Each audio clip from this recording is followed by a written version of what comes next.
Jadi kita mulai debat kita. Klaim yang terpilih ini berasal dari grup satu.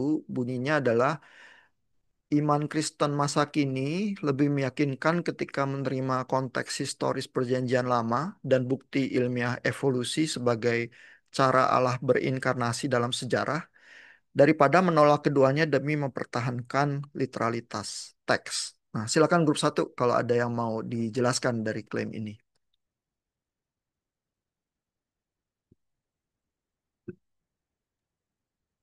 Oke, apa suara saya terdengar? Suaranya agak kecil, Bu Ela. Kalau sekarang? Kalau lebih dekat lagi ke mic-nya lebih oke sih harusnya. Nah, Iya. sekarang sudah terdengar? Nah, udah oke nih. Iya, silakan, Bu. Oke. Oke, terima kasih kesempatannya.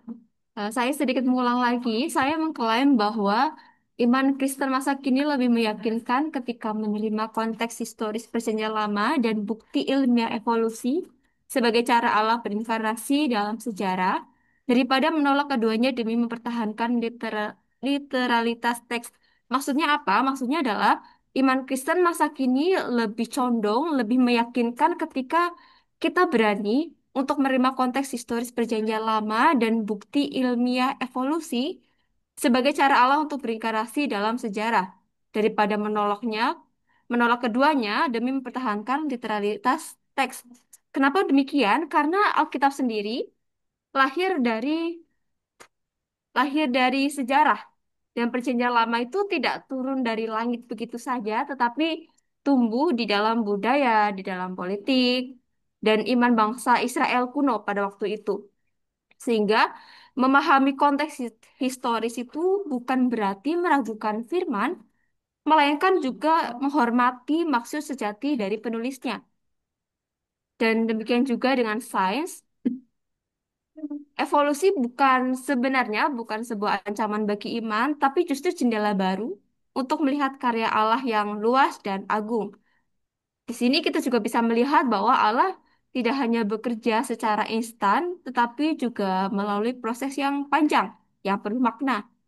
Sama seperti Kristus, yang kita tahu Kristus turun, sungguh masuk ke dalam sejarah manusia, dan demikian juga ciptaan lahir melalui sejarah alam yang panjang dan keduanya menyingkapkan kasih Allah yang setia.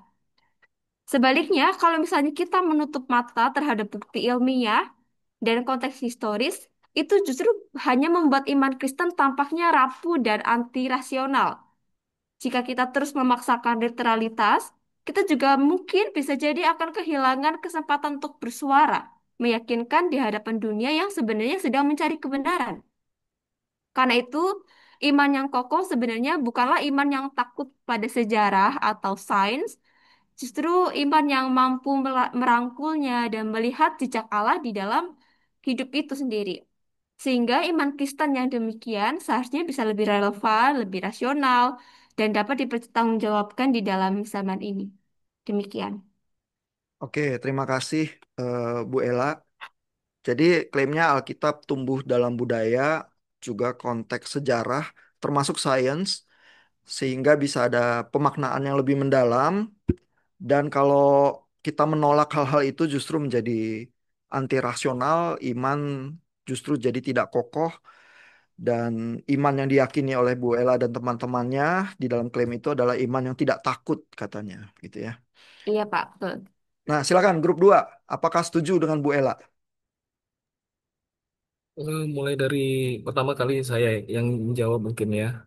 Kalau kami jelas kontra dengan penerimaan terhadap evolusi. Karena yang pertama adalah literalitas teks sebagai fondasi otoritas ilahi. Dalam artian di sini bukan berarti kita tidak menerima ilmu pengetahuan, tapi nanti akan dijelaskan ya. Karena penolakan terhadap evolusi secara khusus itu merupakan fondasi otoritas dan kesetiaan terhadap wahyu ilahi yang tidak tergoyahkan. Jadi kalau kita mengadopsi interpretasi sejarah kritik atau evolusi yang bisa menyebabkan keruntuhan otoritas teks suci dan membahayakan doktrin sentral seperti kejatuhan manusia. Jadi kalau misalnya kita bilang itu tidak literal berarti kemungkinan eh, bisa secara tidak langsung kejatuhan manusia itu bukan juga literal dan itu akan mempengaruhi dalam konsep penebusan Kristus secara historis. Dan kritik kenapa kami kontra juga karena evolusi itu ilmu yang belum sempurna karena masih terus berkembang. Jadi kalau misalnya kita langsung terima langsung, kalau misalnya ada penemuan baru yang ternyata justru mengcounter teori evolusi yang sebelumnya, hal ini tentu menjadi senjata makan tuan ya bagi iman Kristen kita.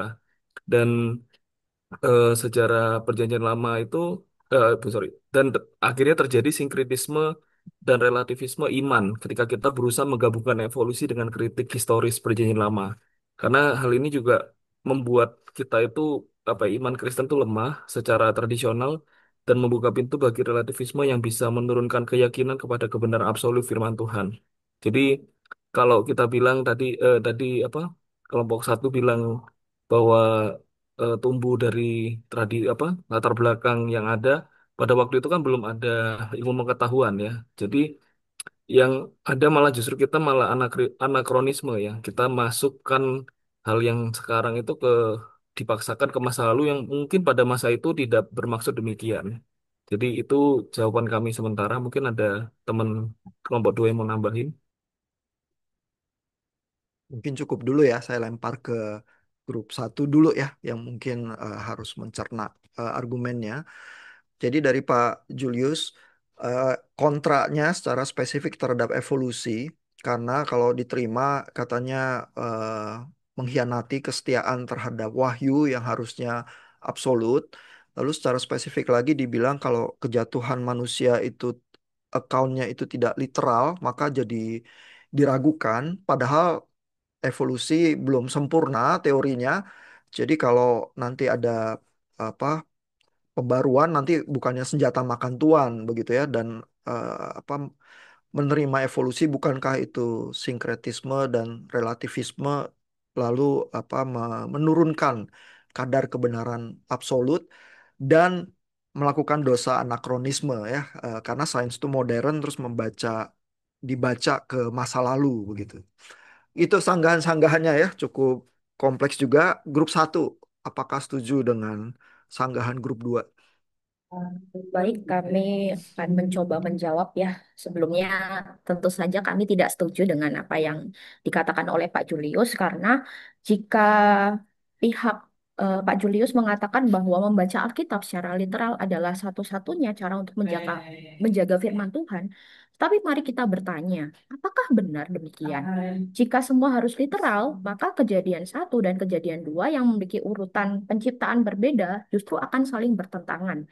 Jika semua harus literal, maka kitab Mazmur yang berkata matahari terbit dari ujung langit dan beredar ke ujung lain akan membuat kita menolak astronomi modern. Apakah itu maksud penulisnya?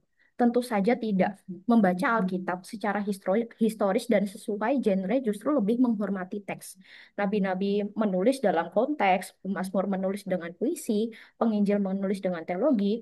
Jadi menafsirkan sesuai dengan maksud mereka itulah cara kita menjaga otoritas firman. Bukan dengan memaksa literalisme modern gitu ya. Nah, untuk soal evolusi, bukankah Allah berkuasa memakai segala cara? Jadi menolak evolusi hanya karena kita ingin mempertanyakan pembacaan literal sama saja membatasi cara Allah bekerja. Padahal Allah yang kita imani adalah Allah yang bebas, yang hadir dalam sejarah, bahkan berinkarnasi dalam daging. Maka iman yang benar-benar kokoh bukanlah iman yang rapuh dan takut pada sejarah atau sains, melainkan iman yang terbuka, yang percaya Allah yang lebih besar daripada kategori kita. Hal yang mau saya tanyakan kepada kelompok lawan gitu ya, kelompok dua. Yang pertama adalah eh, berkaitan dengan pembacaan secara literal gitu. Kalau kejadian satu dan dua jelas berbeda urutan penciptaan, apakah mempertahankan literalitas tidak justru melemahkan otoritas teks itu sendiri? Nah, yang kedua adalah saya akan menanyakan mengenai evolusi itu sendiri ya. Kalau Allah berinkarnasi melalui proses biologis, melalui biologis manusia ya, melalui kehamilan, kelahiran, pertumbuhan, mengapa kita sulit percaya bahwa ia bisa menciptakan melalui proses biologis alam. Dan jika saya boleh lebih menegaskan lagi, sebenarnya evolusi itu menjelaskan mekanisme, bukan menggantikan Allah. Allah tetap pencipta, hanya caranya lebih kaya daripada yang kita bayangkan. Gambar Allah bukan soal biologi, tetapi soal relasi, moralitas, dan kapasitas spiritual. Itu tidak bisa direduksi oleh sains. Bahkan, menerima evolusi justru memperluas penghayatan kita atas kebesaran Allah yang sabar dan kreatif dan setia menuntun sejarah penciptaan. Demikian statement dari kami, dan silakan kelompok dua mungkin akan menjawab pertanyaan dari kami. Oke, terima kasih Ibu Irma. Jadi yang diserang oleh grup satu adalah literalismenya itu. Beberapa contoh bukti diajukan ya, misalnya kenapa perlu kejadian satu dan kejadian dua ya kaunya berbeda. Apa kalau harus dipaksakan literal berarti mungkin salah satu jadi salah. Lalu juga Mazmur kalau dibaca literal tampaknya bertentangan dengan astronomi modern. Terus kalau kita percaya Allah sendiri berinkarnasi lewat proses-proses biologis, kenapa sulit mempercayai evolusi begitu yang lewat proses-proses biologis juga? Sehingga kalau menolak evolusi itu diklaim oleh Bu Irma membatasi kekuasaan Allah sendiri sebenarnya. Silakan grup 2. Apa terasa meyakinkan grup satu?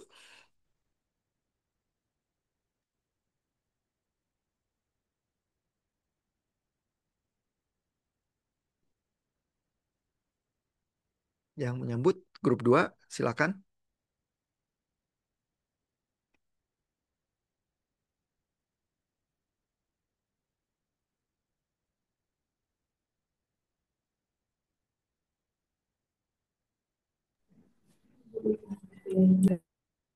Siapa yang bertugas?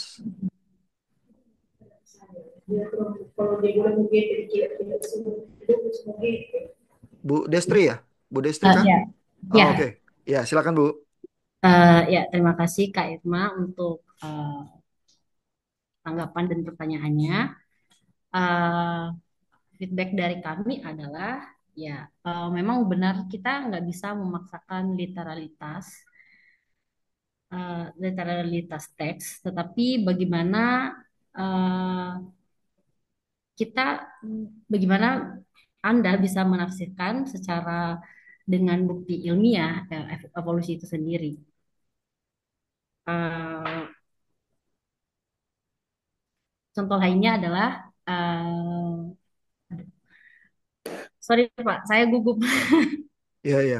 Boleh ditenangkan hatinya dulu, Bu. Silakan, Bu.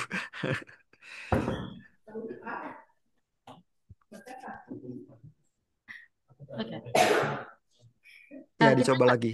Ya, kita silakan. membaca teks Alkitab sebagai literalitas terus-menerus. Contohnya seperti Mazmur yang dikatakan, tetapi kita berbicara literalitas dalam konteks tertentu sebagai bukti historis. Lantas, bagaimana eh, Anda membaca Alkitab sebagai literalitas dalam bentuk bukti evolusi? Ya, udah selesai, Bu Destri? Iya, Pak. Oke, jadi di awal diakui bahwa literalitas tidak bisa dipaksakan, tapi pembuktian evolusinya yang dipertanyakan. Lalu gimana caranya pembacaan evolusi di Alkitab ya, tampaknya yang ditanyakan itu. Silakan grup satu.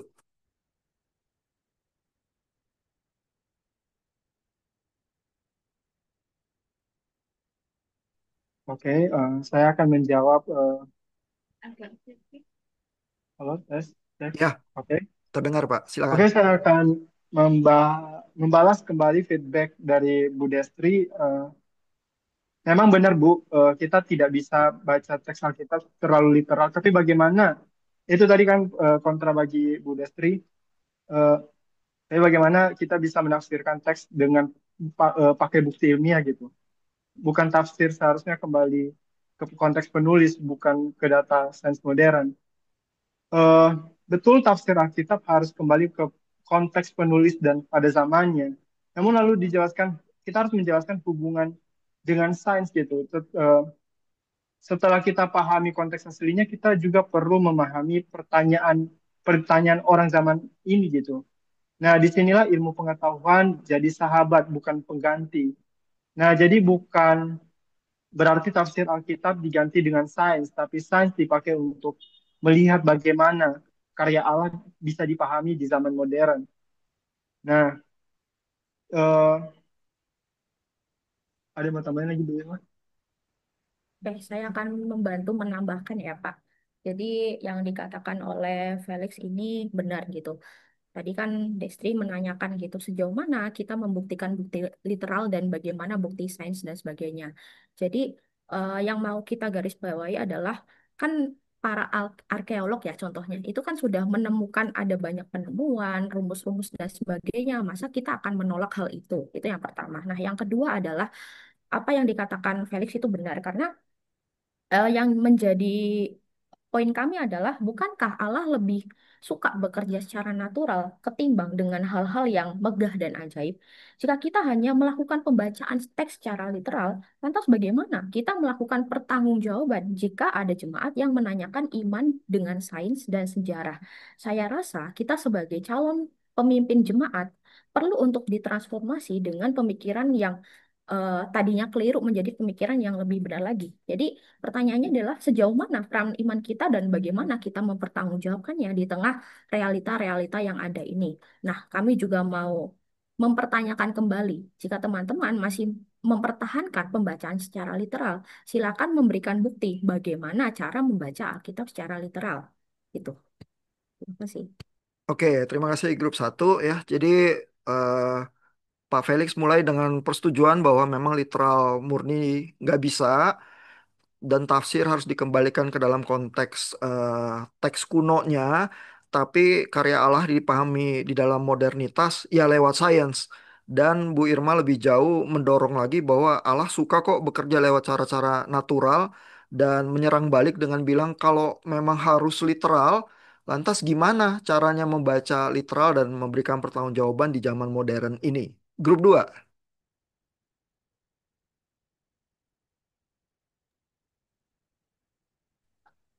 Saya, Pak. Iya, iya silakan. Saya mau mencoba menjawab Irma ya.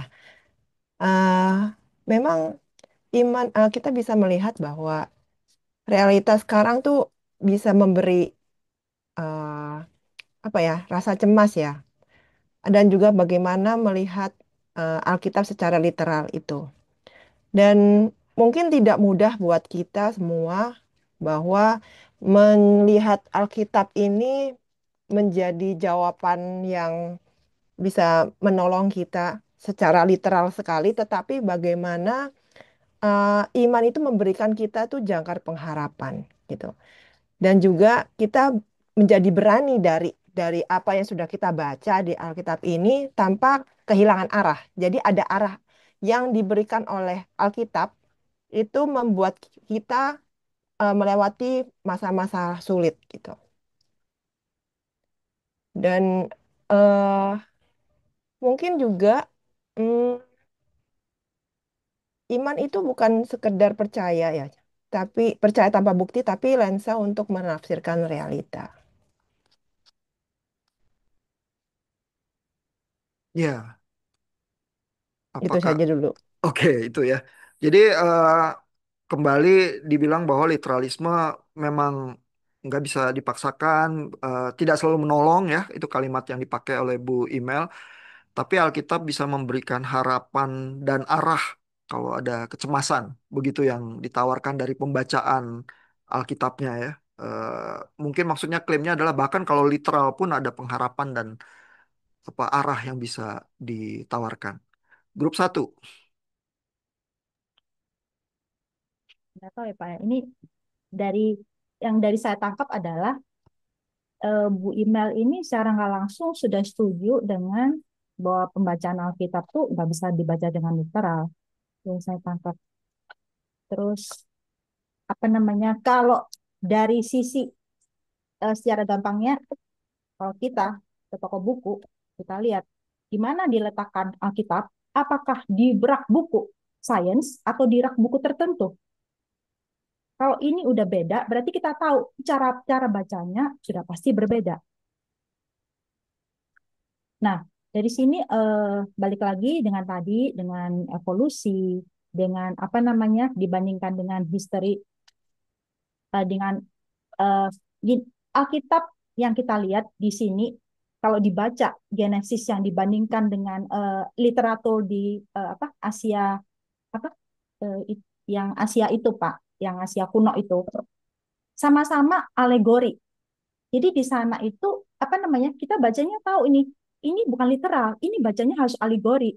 Jadi di mana ini untuk menggambarkan narasi, untuk menggambarkan sesuatu yang abstrak yang bisa apa namanya? Yang tidak bisa apa ya dijelaskan secara literal gitu loh Pak. Nah, jadi di sini apa namanya? Jadi kalau apa ya? Berarti saya merasa apa namanya? eh, Pembacaan secara literal itu memang eh, tidak bisa tidak bisa dilakukan dan itu malah akan menjadi bumerang bagi kita sendiri eh, di mana kita tuh terlalu rigid mengotakkan Tuhan di dalam apa namanya apa di dalam kitab suci yang memang terbatas itu jadinya malah apa namanya eh, ini membuat sesuatu eh, kita tuh nggak bisa berkembang gitu loh Pak, nggak bisa membuat apa Alkitab itu dipakai seiring zaman gitu. Nah, eh, terus pertanyaannya adalah eh, apa dari kita adalah wahyu dan sains itu tidak bertentangan. Wahyu di sini menjawab mengapa saya apa wahyu menjawab mengapa dan sains menjawab bagaimana. Jadi wahyu Tuhan tuh menjawab apa namanya arti dari kehidupan. Dan sains tuh hanya menjawab sebagian kecil dari itu. Bagaimana sih kejadiannya gitu loh. Kayak gitu. Terus, jadi pertanyaan balik lagi buat rekan-rekan. Jadi bagaimana rekan-rekan menjawabnya dengan lugas mengenai pembacaan literal? Karena dari kubu kita menjawab bahwa pembacaan bahwa apa namanya pembacaan literal ini eh, menjadi bumerang bagi kita. Begitu. Oke, tampaknya cukup ya Bu Cetri ya. Ya, Iya, iya. Ini saya menahan diri nih dipancing-pancing sama Bu Cetri. Begini kan Pak, begitu kan Pak. Saya nggak mau bantuin. Pancingan berbahaya sekali. Ya, oke. Makasih Bu Cetri. Jadi Bu Cetri belak-belakan bilang bahwa oh kayaknya sih grup 2 itu udah setuju ya bahwa memang nggak bisa literal ya. Terus lihat aja Alkitab tuh ditaruhnya di rak buku mana ya. Apakah sains atau rak yang lain. Dan teks-teks penciptaan kuno itu kan dibacanya alegori ya. Jadi memang nggak bisa literal. Terus sains itu kan cuman menerangkan bagaimananya begitu ya. Lantas kalau mau literal gimana cara bacanya ya dilempar balik lagi pertanyaannya sama itu Pak Eliezer nih kayaknya yang mengintip untuk apa giliran terakhir silakan Pak Eliezer. Iya, mungkin dari tadi kita kan membahas tentang literalitas teksnya gitu ya. Dari grup kami sebenarnya bukan mempertahankan literalitas teks itu betul-betul baku, betul-betul mutlak begitu. Tapi sebenarnya kita juga menyetujui bahwa nggak semua bagian daripada kitab suci bisa dibaca dengan literal begitu. Berbicara ketika kita mempermasalahkan tentang literalitas kayak gitu, sebenarnya bagi saya sendiri dan bagi kelompok kami di dalam diskusi kami adalah sebenarnya yang kita permasalahkan di dalam klaim ini adalah tentang otoritas kitab suci itu sendiri. Bahwa pertama dikatakan bahwa iman Kristen lebih meyakinkan ketika kita menerima konteks historis perjanjian lama. Saya cukup setuju kalau kita menerima iman kita berdasarkan daripada konteks historis perjanjian lama. Namun yang aneh adalah di dalam klaim itu adalah ketika kita menambahkan adanya bukti ilmiah untuk membuat iman itu lebih meyakinkan. Pertama, kita harus mengetahui bahwa seperti yang sudah dikatakan di awal tadi, bahwa bukti ilmiah ataupun evolusi itu masih relatif. Sedangkan ketika kita berbicara tentang kitab suci, itu sudah menjadi the absolute truth. Sehingga yang kebenaran yang sudah pasti digabungkan dengan yang relatif bagi saya itu tampaknya aneh dan tidak mungkin sekali. Lantas, kalau kita berbicara tentang kitab suci ataupun kita berbicara tentang iman kita meletakkan iman kita pada apa sekarang? Apakah kita meletakkan iman kita kepada eh, bukti evolusi dan apakah kita juga meletakkan iman kita kepada otoritas Alkitab? Dan apakah sekarang ketika kita berbicara iman lebih meyakinkan dengan konteks historis perjanjian lama dan kita berbicara tentang iman lebih meyakinkan dengan bukti ilmiah evolusi, berarti apakah dengan kata lain kita menyamakan tingginya antara bukti ilmiah dengan otoritas kitab suci? Berarti dengan kata lain bagi rekan-rekan yang di sebelah, iman Kristen itu nggak akan meyakinkan kalau hanya berbicara tentang konteks historis perjanjian lama.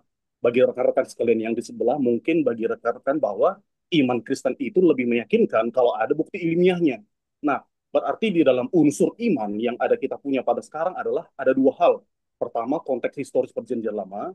Kedua adalah bukti ilmiah. Nah, kita yang mana? Apakah kita sedang meletakkan iman kita kepada apa yang dikatakan Alkitab sebagai firman Allah, atau kita juga sedang meletakkan iman kita kepada bukti ilmiah. Dan masalahnya kalau kita berbicara bahwa Allah juga bisa menggunakan evolusi, saya juga tidak menolak kalau Allah bisa menggunakan evolusi. Tetapi masalahnya Alkitab tidak pernah berbicara tentang evolusi dan bagaimana kita bisa meletakkan iman kita yang dimana evolusi tidak pernah diceritakan di dalam Alkitab, seolah-olah kita menafsirkan bahwa evolusi juga bisa dipakai oleh Allah. Oke, kita boleh memakai evolusi sebagai sarana Allah, tetapi masalahnya, di mana Alkitab pernah menceritakan evolusi dan bagaimana kita beriman kepada evolusi itu sendiri. Itu saja, Pak. Terima kasih. Oke, nah ini masing-masing semua udah dapat kesempatan ya untuk artikulasikan argumennya. Jadi sekarang kesempatannya untuk semacam argumen singkat penutup ya, tapi jangan buka ronde baru lagi ya. Nanti panjang kita nggak selesai.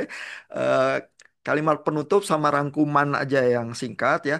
Mungkin sedikit tantangan dari Pak Eliezer adalah yang dipersoalkan tuh bukan literalismenya, tapi otoritas Alkitab dan Pak Eliezer itu tidak menerima bahwa kalau iman tuh harus berdasarkan bukti ilmiah, lantas evolusi kan nggak pernah diceritain di Alkitab, lantas bagaimana, kenapa kita harus terpaksa menerima evolusi? Ya, tantangan dari Pak Eliezer seperti itu.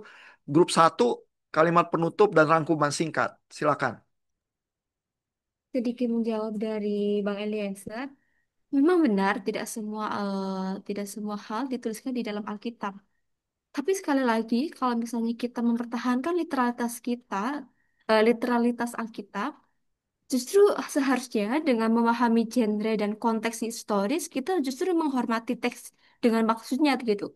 Menganggap semua harus literal, malah mengkhianati maksud penulis aslinya yang sudah dikatakan oleh Kak Irma juga tadi. Dan kalau misalnya terkait dengan evolusi, gambar Allah itu bukan soal mekanisme biologi saja, melainkan juga terkait dengan relasi, akal budi, dan tanggung jawab moral manusia. Sedangkan kemudian juga mekanisme biologis atau misalnya kita sudah menyebut evolusi, seharusnya adalah sarana, bukan penghalang. Sehingga kalau dikatakan apakah iman tidak butuh bukti ilmiah, benar, memang bahwa iman itu tidak ditentukan oleh sains. Tetapi ketika iman yang menolak realitas sains, itu bisa beresiko dianggap anti kebenaran. Kita perlu hati-hati terkait itu. Justru dengan berdialog, iman seharusnya semakin kokoh dan kontekstual. Sehingga, eh, sehingga kalau misalnya bisa disimpulkan secara ringkas, literalitas teks seringkali menghasilkan konflik internal. Misalnya seperti tadi, perbedaan penciptaan dalam kejadian satu dan kejadian dua. Semoga suara saya nggak terpatah-patah ya. Terdengar. Kemudian, dengan hermeneutika historis, iman seharusnya tidak runtuh oleh kontradiksi. Justru, melainkan melihatnya sebagai refleksi teologis dari berbagai komunitas iman yang berbeda. Dan kemudian kesimpulan kami yang terakhir, ini melahirkan iman yang matang sehingga tidak rapuh dan berakar pada inti Injil. Allah yang hidup bukan sekadar huruf mati. Sehingga closing statement dari kami adalah iman Kristen tidak runtuh ketika berjumpa antara sejarah dan sains, justru semakin kokoh menolak menolak konteks historis yang dan bukti ilmiah itu hanya membuat iman tanpa rapuh dan tidak rasional. Tetapi iman yang berani merangkulnya menunjukkan kedewasaan juga karena percaya Allah tetap bekerja bukan hanya lewat huruf, tetapi juga melalui proses sejarah dan alam. Sehingga maka jelaslah bahwa sesuai dengan klaim yang sudah dikatakan di awal, iman Kristen masa kini lebih meyakinkan ketika menerima sejarah dan sains sebagai cara Allah berinkarnasi daripada bertahan pada literalitas yang membatasi kuasanya. Demikian, Pak. Oke, terima kasih grup satu. Grup 2 silakan. Iya, dari kami, kami tetap mempertahankan untuk menyambung sedikit dari pembicaraan yang sebelumnya, untuk mempertahankan bahwa kita sebagai pihak kontra bahwa kita sangat setuju bahwa kita sangat beriman kepada kitab suci itu sendiri yang sebagai absolut tertinggi gitu, kebenaran absolut yang paling tertinggi yang kita sebut sebagai the only truth. Gitu. Masalahnya adalah ketika kita mengatakan bukti ilmiah untuk meyakinkan iman kita, sejauh apa bukti ilmiah itu menjadi sebuah kebenaran? Apakah bukti ilmiah sebagai kebenaran yang bisa dikatakan bukti-bukti yang masih relatif, bukti-bukti yang bisa dikatakan di dalam kehidupan sehari-hari kita akan terus berlanjut, kita nggak tahu sampai kapan relatifnya seperti itu. Sedangkan kita mengcompare dengan Alkitab sebagai firman Allah yang sudah betul-betul absolut, dan kita sangat mempertahankan bahwa iman kita berdasarkan otoritas kitab suci yang sudah Alkitab ajarkan bahwa evolusi tidak pernah diajarkan secara literal dan tidak pernah disebutkan satu kata pun evolusi di dalam Alkitab bahwa Allah telah menciptakan manusia bukan dengan perubahan yang tidak tentu, tetapi Allah sudah menciptakan manusia dan hewan-hewan yang lainnya itu sudah sangat sempurna dan sangat utuh. Sehingga bagi kami dari kelompok dua, kita sangat mempertahankan otoritas kitab suci bahwa tidak ada yang lebih tinggi daripada otoritas kitab suci itu sendiri. Sola Scriptura, Soli Deo Gloria. Iya, terima kasih. Demikianlah sudah berakhir perdebatan kita untuk audiens yang mengikuti recordingnya nanti bisa menilai yang mana yang lebih meyakinkan. Diskusi analisisnya kita lakukan offline.